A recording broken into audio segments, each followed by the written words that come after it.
The Verity Exchange is an opportunity to all together take a look around and see how much is going on. What does the next 3 or 4 years look like? I do not know. What I can tell you is the other auto companies have woken up, but the real issue is who will own the autonomous vehicle market, and that will determine who the next giant companies are in the future. To go to 100% renewable in any sort of cost-effective fashion, we're also going to need a lot of development of different types of storage. So there's a lot of foundational stuff we're going to need to get to 100%. And it's the one conference that has detailed workshops and sessions on the cutting issues of the day. How might these technology and that capability be applied to an outdoor air quality kind of environment? Is that like just too super far-fetched? Last week, Governor Brown announced he wants 5 million electric vehicles in the state over the next few years. How is this going to happen? And most importantly, how do we turn all 25 million into electric vehicles? Oh my gosh, it's been great so far. I mean, it's not even 9. I already did a deal this morning, just the person I happen to be sitting next to for breakfast. And that's just the kind of thing that only happens here. So it's been really exciting.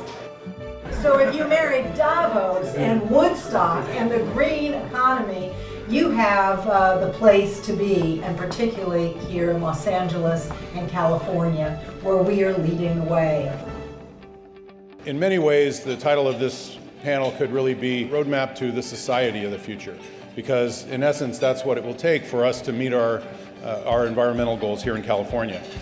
There really is an ability just to cross-pollinate what's going on in the industry. So for me, it's an incredibly good use of my time. This is a completely broken system, which I like. Show me a well-run system, I'll show you a place we can't make any money.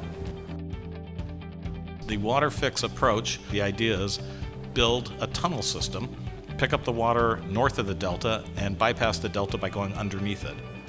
You're getting people that are enacting and building real change and that are at the forefront of climate change. Because historic industries that have employed our people and fueled our economy, pun intended, are now going to be diminished, and we want them to be in many ways. How do we deal with that and the equity of that situation? We have to have the patience of those people who built the great cathedrals in Europe, knowing that this is going to take a generation or two at the very least. It won't be finished until my children's children probably have done it. In order to have a resilient future, it requires not just theory about what can happen or just doing a really good project, although incredibly good projects are an important part of all of it, but takes a mindset change. We come here to learn about what people are doing everywhere from Israel to Australia to Europe to Japan to China. And expand and understand our technology has to always respond to growing energy needs and environmental changes. What we know is that pollution doesn't know borders.